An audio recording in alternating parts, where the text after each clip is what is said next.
नमस्कार साथियों, स्वागत है आप सभी का हमारे YouTube चैनल पे। तो साथियों, आज की क्लास हमारी उन अभ्यर्थियों के लिए रहेगी जो ग्रुप सी की तैयारी कर रहे हैं और आगामी परीक्षाओं में सफलता पाना चाहते हैं। तो साथियों, बिना देरी करे क्लास को शुरू करते हैं। क्लास अच्छी लगी तो लाइक एंड शेयर ज़रूर करें। यदि आपने हमारे चैनल को अभी तक सब्सक्राइब नहीं करा है तो सब्सक्राइब ज़रूर कर लें। तो चलिए स्टार्ट करते हैं आज की क्लास का पहला प्रश्न।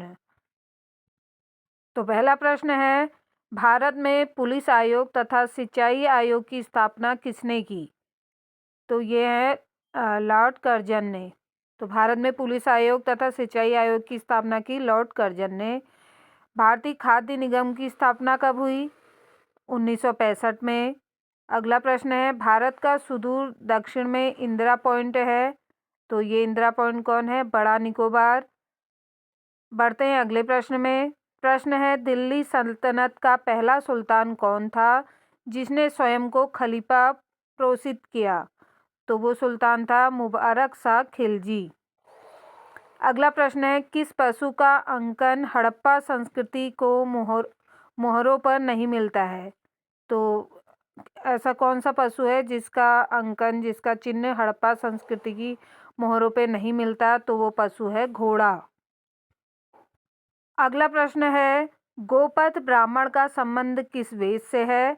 तो ये है अथर्ववेद से। बढ़ते हैं अगले प्रश्न में। पैरा ओलंपिक खेलों की शुरुआत कब हुई? तो ये हुई 1960 में रोम से। कौन से शहर से? रोम से। और 1960 में पैरा ओलंपिक खेलों की शुरुआत हुई थी। अगला प्रश्न है, हिंदू परिवार को संपत्तियों में बेटियों को समान रूप से अधिकार देता है। तो कौन अधिकार देता है? वो है हिंदू उत्तराधिकारी अधिनियम 2005। अगला प्रश्न है, सर्वोच्च न्यायालय में कार्यकारी मुख्य न्यायाधीश की नियुक्ति तो कौन से अनुच्छेद में है? वो है अनुच्छेद 126 में। बढ़ते हैं अगले प्रश्न में कि किसके शासनकाल में पंजाब भूमि अलगाव अधिनियम पारित किया गया? तो ये है लॉर्ड कर्जन के शासनकाल में। अगला प्रश्न है, अर्थव्यवस्था में मुद्रा के मूल्य में कमी क्या कहलाती है? तो साथियों, ये क्वेश्चन इम्पोर्टेंट भी है। सारे ही क्वेश्चन आप अच्छे से इन्हें नोट कर लें। तो अर्थव्यवस्था में मुद्रा के मूल्य में कमी क्या कहलाती है? वो है मुद्रास्फीति। अगला प्रश्न है, 2011 की जनगणना के अनुसार सर्वाधिक महिला साक्षरता वाला केंद्र शासित प्रदेश कौन सा है? तो केंद्र शासित प्रदेश पूछा है तो ये है लक्षद्वीप, जहां 2011 की जनगणना के अनुसार सर्वाधिक महिला साक्षरता दर है। अगला प्रश्न है, किस फसल का ज्ञान वैदिक काल के लोगों को नहीं था? तो ये फसल है तंबाकू का ज्ञान वैदिक काल के लोगों को नहीं था। बढ़ते हैं अगले प्रश्न में। विदेशी मुद्रा के सापेक्ष मुद्रा के मूल्य को कम करना कहलाता है। तो वो है अवमूल्यन। अगला प्रश्न है, भारत में जनसंख्या दर में उच्चतम वृद्धि दर किस काल में रही? तो 1961 और 71। तो इस समय जनसंख्या दर में उच्चतम वृद्धि दर रही। अगला प्रश्न है हमारा, राष्ट्रीय अंतरिक्ष दिवस कब मनाया जाता है? तो अंतरिक्ष दिवस 23 अगस्त को मनाया जाता है। अगला प्रश्न है, क्षणिकवाद का प्रतिपादन किया था तो ये किसने किया था? गौतम बुद्ध ने। भारी उद्योगों को प्राथमिकता किस पंचवर्षीय योजना में दी गई? तो ये कौन सी पंचवर्षीय योजना थी जिसमें भारी उद्योगों को प्राथमिकता दी गई? वो थी द्वितीय पंचवर्षीय योजना। बढ़ते हैं अगले प्रश्न में। प्रश्न है, अरावली पर्वत श्रृंखला किस नदी प्रणाली से द्विविभाजित होती है? तो वो कौन सी नदियां हैं जिससे अरावली पर्वत श्रृंखला प्रणाली द्विविभाजित होती है? तो वह है चंबल और साबरमती से। अगला प्रश्न है, पर्यटन मंत्रालय द्वारा स्वदेश दर्शन योजना कब हुई? तो 2015 में पर्यटन मंत्रालय द्वारा स्वदेश दर्शन योजना प्रारंभ की गई। भारत में नागरिकता संशोधन कानून कब पारित हुआ? तो ये हुआ 11 दिसंबर 2019 में। अगला प्रश्न है, पाइका विद्रोह कहाँ घटित हुआ? तो ये कहाँ घटित हुआ? वो है उड़ीसा में। पाइका विद्रोह नामक जो घटना घटित हुई वो कहाँ हुई? उड़ीसा में। कौन सा गैर सरकारी संगठन विश्व प्रेस सूचकांक जारी करता है? तो ये है रिपोर्ट्स विदाउट बॉर्डर्स। तो ये गैर सरकारी संगठन विश्व प्रेस सूचकांक को जारी करता है। अगला प्रश्न है, स्वाधीनता आंदोलन के दौरान सुभाष चंद्र बोस ने दिल्ली चलो का नारा किस देश से दिया था? तो कौन से देश से बोस जी ने दिल्ली चलो का नारा दिया? वो है सिंगापुर से। नाना घाट अभिलेख का संबंध किससे है? तो वो है सतकर्णी प्रथम से। चर्चित गाजा पट्टी किस देश से संबंधित है? वो है फिलिस्तीन से। अगला प्रश्न है, मूर्ति देवी पुरस्कार किस क्षेत्र में दिया जाता है? तो साथियों ये भी इम्पोर्टेंट प्रश्न है, आप जरूर नोट करिएगा। तो मूर्ति देवी पुरस्कार किस क्षेत्र में दिया जाता है? यह है साहित्य के क्षेत्र में। अगला प्रश्न है, हाई कोर्ट के न्यायाधीशों के वेतन भत्ते किस पर भारित होते हैं? तो यह है राज्य की संचित निधि पर।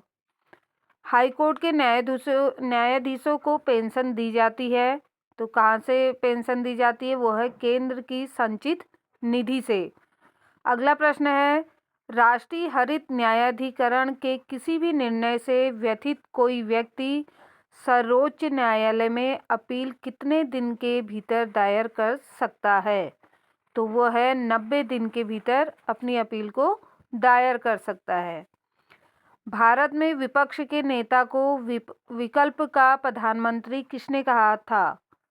तो भारत में जो विपक्ष के नेता को विकल्प का प्रधानमंत्री किसने कहा था? वो है आइवर जेनर ने। अगला प्रश्न है, प्रकृति का सुरक्षा वाल्व कहा जाता है? किसे कहा जाता है? ज्वालामुखी को। संविधान सभा की प्रांतीय संविधान समिति के अध्यक्ष कौन थे? तो ये थे सरदार वल्लभ भाई पटेल।